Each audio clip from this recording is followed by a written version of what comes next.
सबसे पहले तो इस वीडियो को देखिए। बड़ा घर मुफ्त में नहीं मिलता, आप होश में आए। बड़ी कामयाबी मुफ्त में नहीं मिलती, आप होश में आए। बड़े पैसे मुफ्त में नहीं मिलते, आप होश में आए। आप होश में आए कि इसमें मेहनत लगती है।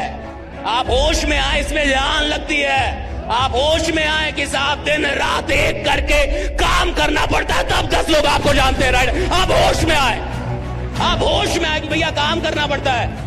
ऐसे दुनिया कुछ भी आपको नहीं देगी, मुफ्त में कोई आपको कुछ भी नहीं देगा, ना कंपनी देगी ना कोई देगा। एक दिन कंपनी को आप बर्डन लगेंगे, एक दिन कंपनी को आप बर्डन लगने लगेंगे, एक दिन कंपनी को लगेगा ये फालतू का आदमी है साहब, फालतू का इधर आ रहा है, फालतू का यहाँ पे। कई बार आपके मुंह पे नहीं बोलेंगे, आपके पीठ पीछे आपके बारे में बोल रहे होंगे, यार मैं निकल जाता तो बढ़िया होता, ऐसा हो जाता तो बढ़िया। अरे साहब कहीं रहिए ना साहब, तो ये डर पैदा हो कि इस आदमी का रहना बहुत जरूरी है, हमारे लिए रहना चाहिए, रहना डर पैदा हो।